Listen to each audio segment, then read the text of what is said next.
Bom, pessoal, tudo bom? Nós estamos aqui hoje para inauguração. Deixa eu apresentar a vocês aqui meu quadro, né, que comprei para poder dar aula remota. Estava dando aulas remotas apenas falando e tive que gastar aí R$ 700 para...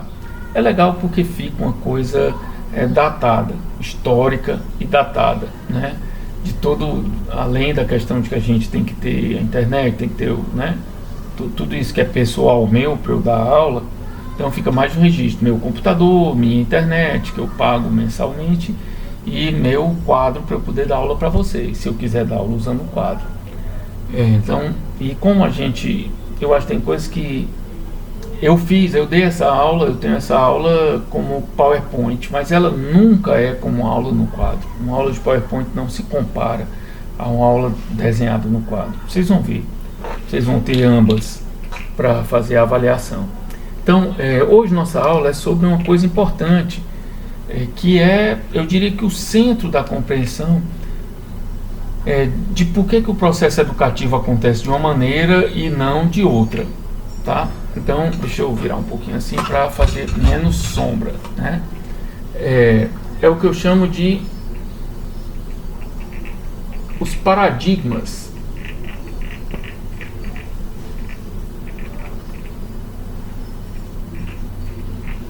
do ser humano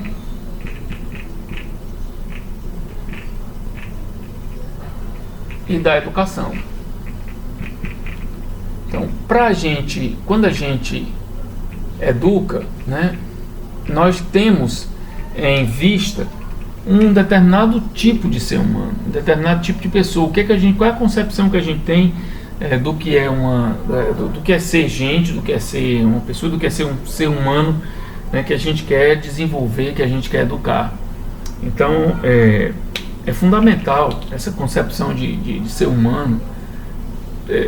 As diferentes concepções de ser humano se refletirão em diferentes concepções de escola, de educação, de pedagogia, de currículo, de avaliação, de disciplina, etc, etc, etc, de conteúdos a serem desenvolvidos na escola.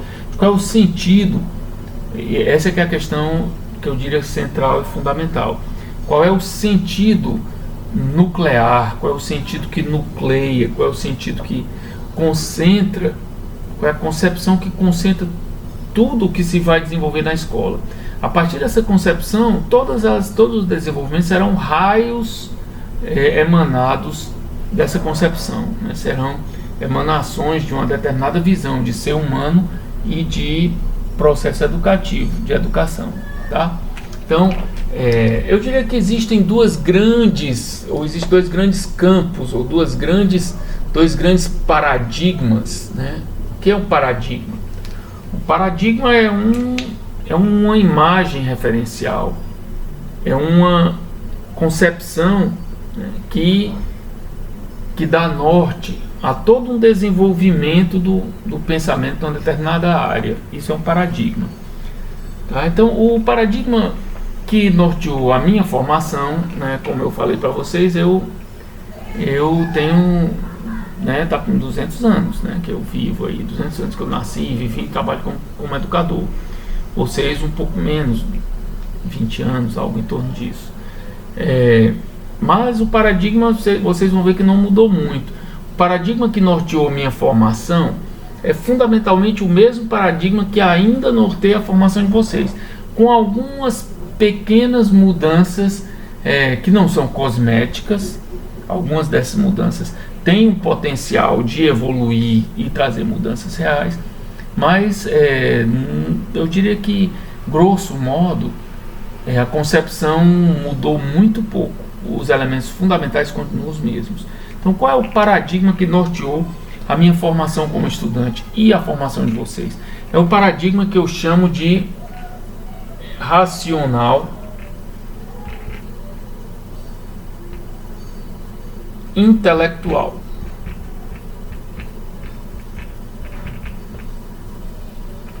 Para o paradigma racional intelectual, o ser humano é essencialmente sua razão. é essencialmente seu cérebro.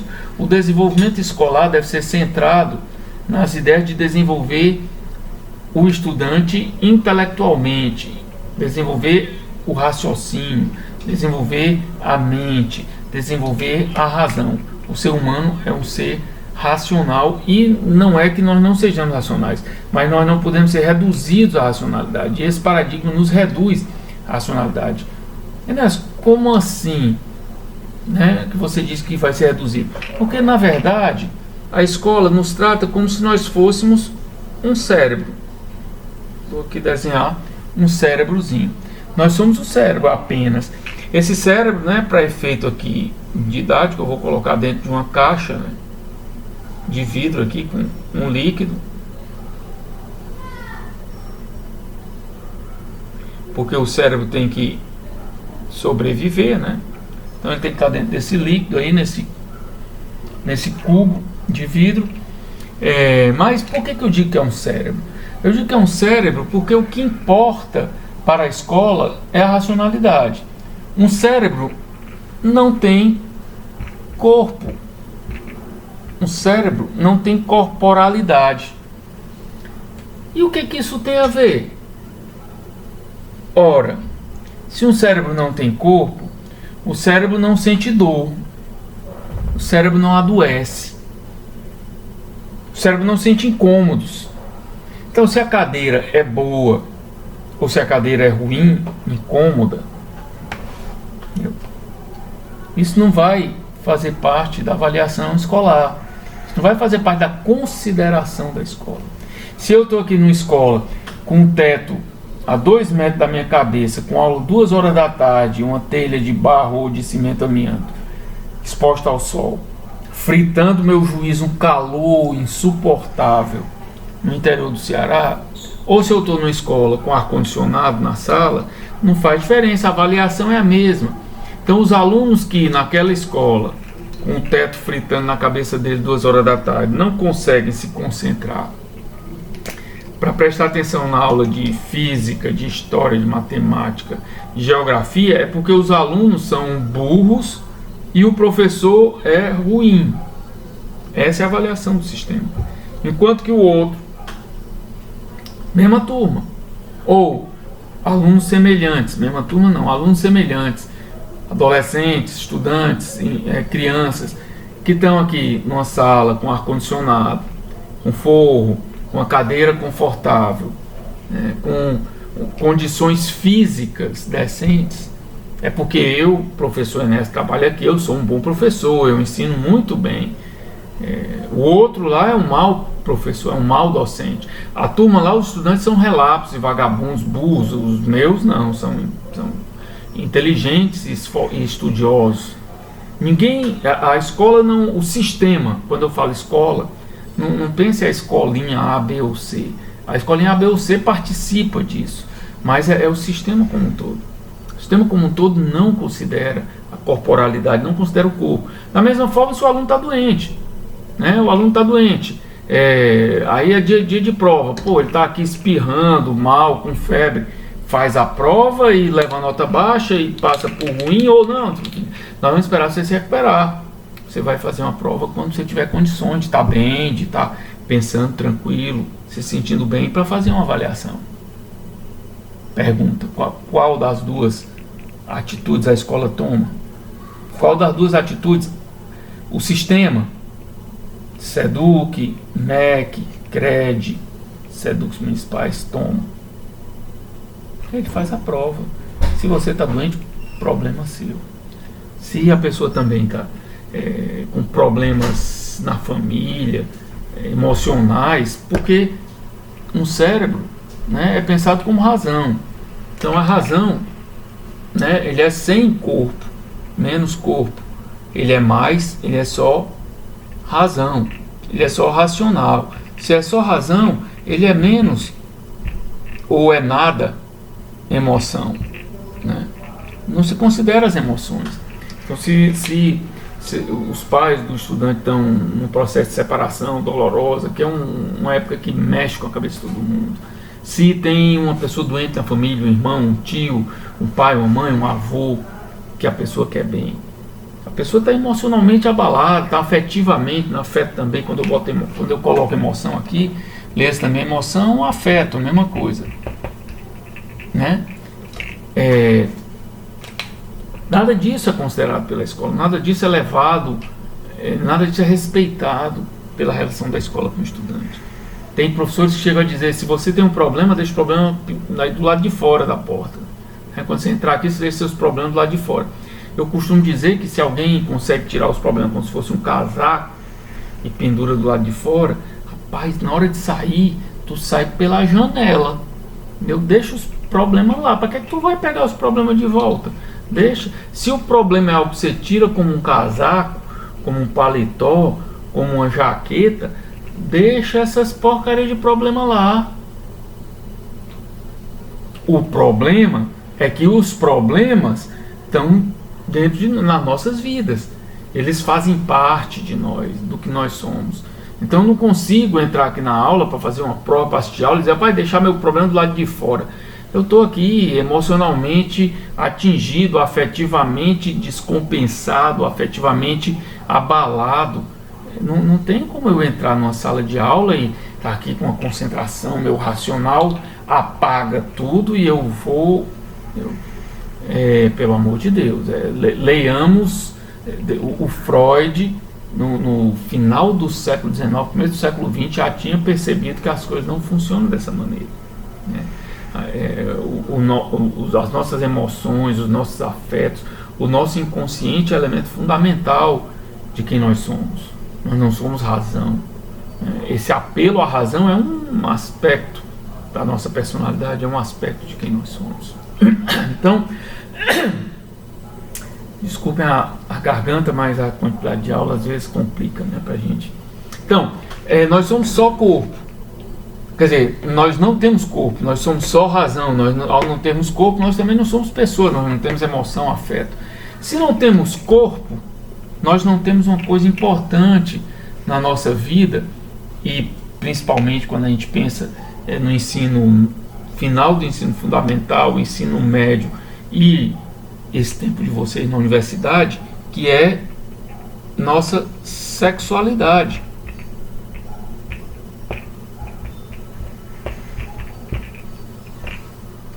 Nossa sensualidade, que são duas coisas diferentes. Sexualidade eu falo mesmo por exemplo, todos nós, todos vocês, muito provavelmente, vocês vão lembrar que na infância de vocês não havia muita preocupação com essas questões. Eu vou dar um exemplo próprio, né? Para mim, um menino de 200 anos atrás, por exemplo, as meninas serviam para atrapalhar o mundo. As meninas não jogavam bola, meninas brincavam de boneca ou jogavam joguinhos de meninas. Havia essa... 200 anos atrás, a lógica era muito semelhante à atual da ministra Damares, né? Meninos e meninas eram coisas separadas, não havia interpenetração, não havia uma zona de interseção, não havia zona de sombra. As coisas eram muito quadradas, eram muito rígidas, eram muito petrificadas. Minha mãe, que era uma pessoa de um grande coração, minha mãe não me deixava vestir, não era cor de rosa, eu não podia vestir nem vermelho. O homem não veste vermelho, o homem só veste azul, ou verde ou marrom, né? É preto só quando morre alguém, também não pode andar de preto. As coisas eram muito, né, quadradas naquele tempo, eram muito estacionárias. E isso é um pensamento na cabeça de 200 anos atrás, né? Não estou falando que agora deveria ser pelo contrário. É estranho que agora em 2020 se pense dessa maneira. Mas, então naquele meu tempo, quando se entrava na adolescência era um choque. Por quê? Porque as meninas que não jogavam bola, não serviam para nada, só faziam atrapalhar a vida da gente, de repente elas, puxa vida, a escola é cheia de meninas, elas são bonitinhas e de repente é mais interessante para mim me aproximar das minhas do que estar com os meus amigos só. Tem também estar com os meus amigos, mas estar com os meus amigos é o dar pesada, é o empurrar, essa coisa dessa masculinidade tóxica que se aprendia naquela época, né? Entre os meninos é como se fosse, né, como dizia meu avô, assim como são as pessoas, são as criaturas.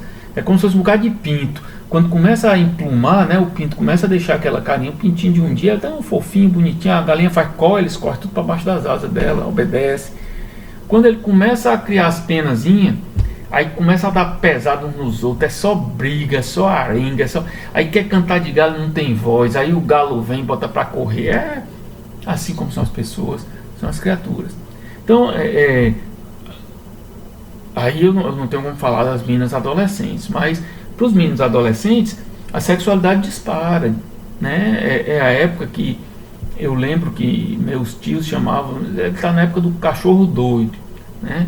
É uma época, inclusive, isso dá uma discussão muito interessante, mas com calma e com fundamentação, sobre a questão de opções sexuais, tá? Que você tem que ter muito cuidado, porque nessa época um adolescente ele direciona a sexualidade dele para quase qualquer coisa, né? Essa é a experiência que eu tive, não apenas da minha adolescência, como da adolescência de todos os amigos, parentes, conhecidos que eu tive, né? Eu vivi uma adolescência que a gente convivia, jogava futebol, então tinha times, né, com 20 colegas treinando, tinha mais o basquete, tinha mais a natação, então eu convivia com algo em torno, além dos meus colegas da escola, algo em torno de uns 100 adolescentes. E a adolescência é muito semelhante no mundo masculino entre esses 100 aos quais eu tive a oportunidade com os quais eu tive a oportunidade de conviver. Então, e a escola? A escola, quando esquece a sexualidade, ela esquece uma coisa fundamental. Rapaz, nesse momento do disparo hormonal, então, nos primeiros 3, 4, 5 anos desse disparo hormonal, a pessoa a razão não controla tudo isso. Pelo contrário, isso é hormônio espalhado pelo corpo, circulando pelo corpo, mexendo com minhas glândulas, com minha concentração, com minha capacidade de pensar, de sentir, com minha pele, com o que eu sinto, com o que eu penso, com os meus afetos. Então, é uma época em que eu diria que por que é que poucos estudantes, pelo menos aí, de novo, né, eu falo do mundo masculino, nessa época de 7ª, 8ª série, 1º, 2º ano, tem essa condição de se concentrar em estudo, porque os caras estão pensando em outras coisas, a vida, o mundo. É uma época também em que até também por esse disparo, mas que se associa ao amadurecimento da pessoa entrando no mundo adulto, a pessoa começa a prestar atenção nas questões sociais, começa a prestar atenção no país, na política, começa a querer mudar o mundo. Pô, eu quero marcar a minha trajetória, eu quero que se reconheça o que eu faço, eu quero ter uma intervenção no mundo. Todos nós queremos. Então,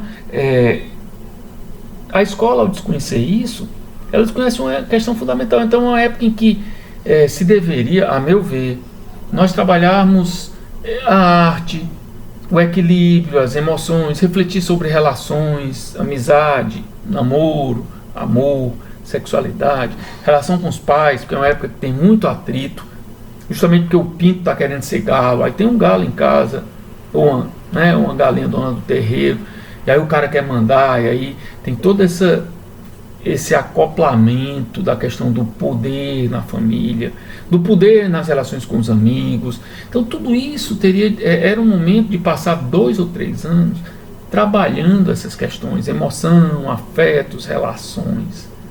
Em vez disso, a escola faz o quê? A escola desconhece isso aqui e é a época que a escola mais implica conteúdo. Química, física, fisicoquímica, matemática. É óbvio, é compreensível porque que a escola tem o que se chama o fracasso, um dos elementos do fracasso escolar.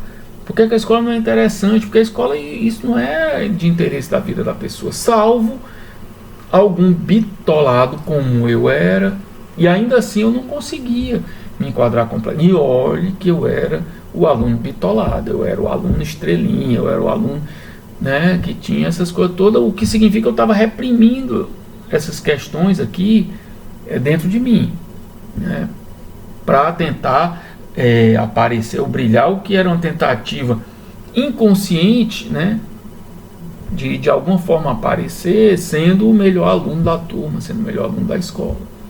Então, a escola, ao não tratar essas questões com respeito, ao não respeitar o desenvolvimento humano, ela empobrece o processo formativo, ela desliga o processo formativo da realidade dos estudantes, tá?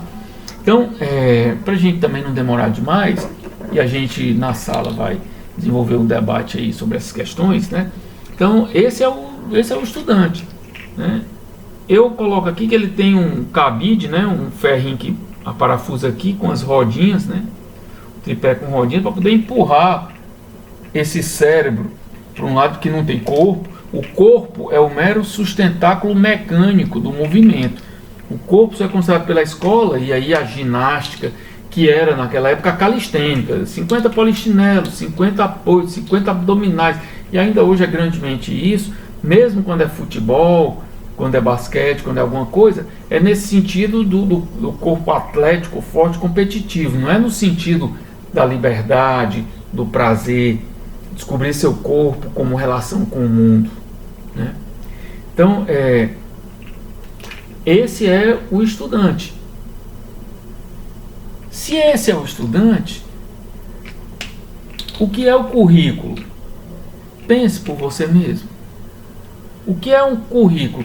Currículo é aquilo que a gente faz com a pessoa, que a gente faz que aconteça na escola, para que o ser humano desenvolva seus potenciais. Se o potencial é cérebro e é corpo mecânico, o currículo é intelecto e corpo mecânico.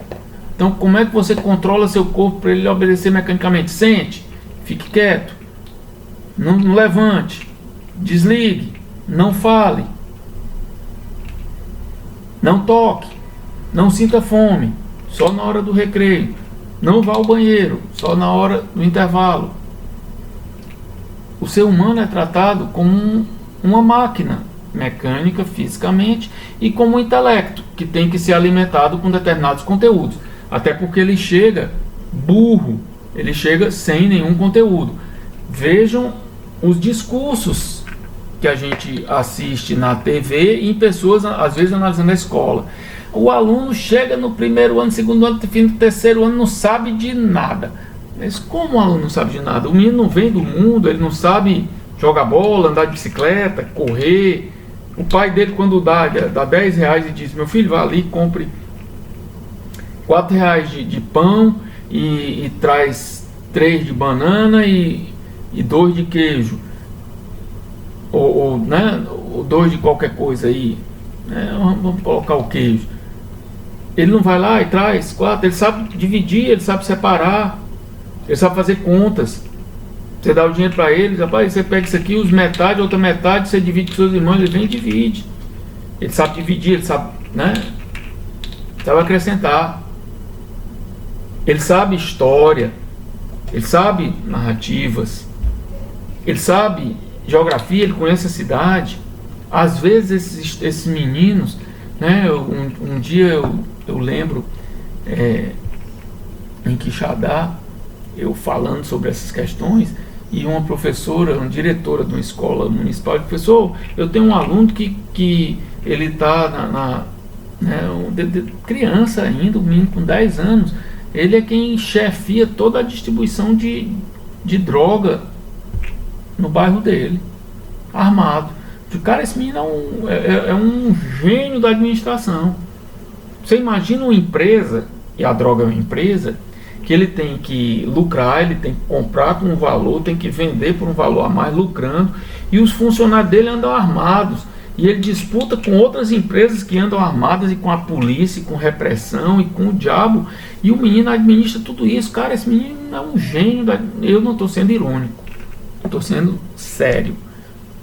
O problema é que a escola, em vez de partir desse menino, ela nega essa criança. Eu não estou dizendo que não negue o crime, eu estou dizendo que negue os saberes que ele apresenta, que ele desenvolveu. E todos nós que vimos dessa escola, né, que vimos a essa escola, ou que viemos dessa escola, né, os nossos saberes, fazer baladeira, fazer carro de rolamento, jogar bola, ter relações com os amigos, tudo isso é apagado pela escola. A escola apaga e a escola quer só o intelecto e o conhecimento abstrato. Por isso, o currículo é abstrato. O currículo são abstrações. O conhecimento curricular é um conhecimento meramente abstrato. Ele não diz respeito à realidade, ele não diz respeito à vida, ele não diz respeito à sociedade, ele não diz respeito à desigualdade social, à miséria, à fome, ao desemprego, à Covid, às doenças. Ele não diz respeito à política, ele não diz respeito à análise de o que esse governo nos representa, não representa, o que é que ele faz a nosso favor, contra nós. Nada disso. O currículo são abstrações matemáticas, físicas, de linguística, de escrever. A questão fundamental não é que eu aprenda a ler os textos como expressão do mundo. Eu tenho que aprender o que é um adjunto adnominal, o que é uma frase pronominal, o que é um adjunto adverbial de tempo, de modo, seja do que for. Essas coisas nos ajudam. Eu gosto dessa ilustração linguística, mas não isso que é o fundamental. O fundamental é que nós desenvolvamos a capacidade de comunicar o que pensamos, o que sentimos, os nossos afetos, as nossas relações. Nós temos a capacidade de nos comunicar com aqueles próximos, com aqueles de quem nós gostamos, que a gente tem a capacidade de se comunicar com aqueles de quem nós não gostamos, com aqueles de quem nós discordamos, que a gente desenvolva a capacidade de diálogo, que a gente desenvolva a capacidade de intervir no mundo, não apenas essa capacidade dessa relação próxima, pessoal e personalizada, mas que a gente desenvolva a capacidade social de intervir no mundo, que a gente desenvolva a capacidade, né, de expressão. E isso no mundo hoje que também não se expressa apenas na nossa língua. O domínio de outras linguagens, o domínio, né, de linguagens visuais, o domínio de outras línguas estrangeiras também, para que a gente possa ser um cidadão do mundo. Então,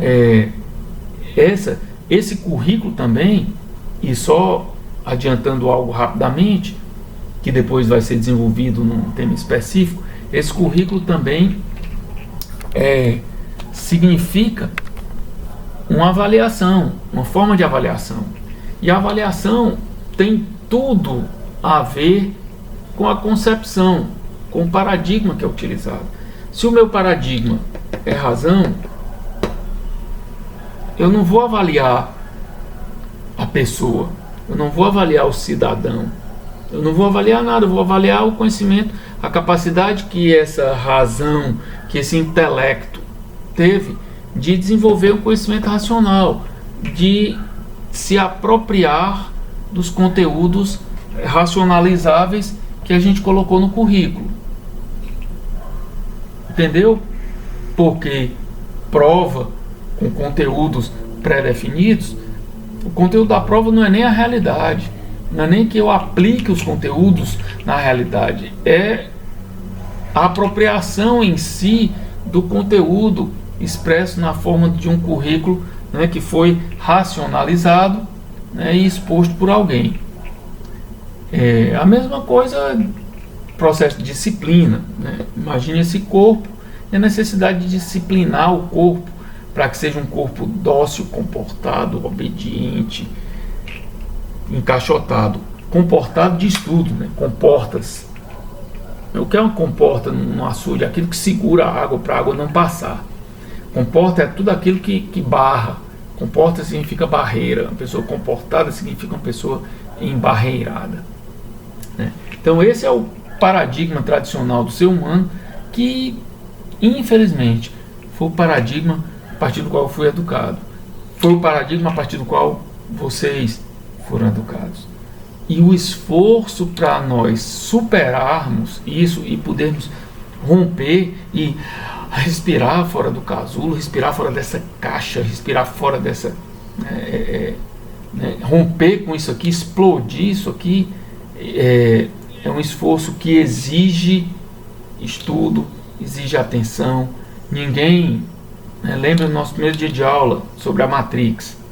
Ninguém sai da Matrix sem esforço, né? O normal é a pessoa ficar ali plugado, sendo sugado pela Matrix. Então o mais normal e comum é que a gente aceite isso aqui, se acomode a isso aqui, reproduza isso aqui e, como educador, o que é mais terrível, continue a tratar os nossos estudantes e a reproduzir nos nossos estudantes esse modelo desumano, esse modelo mecanicista, que eu diria que, em termos do desenvolvimento da personalidade das pessoas, do engrandecimento, é um modelo absolutamente destinado ao fracasso. Até na nossa próxima aula, nós devemos ver aí quais são as alternativas, né, a esse paradigma racional intelectual. Nos vemos lá. Grande abraço.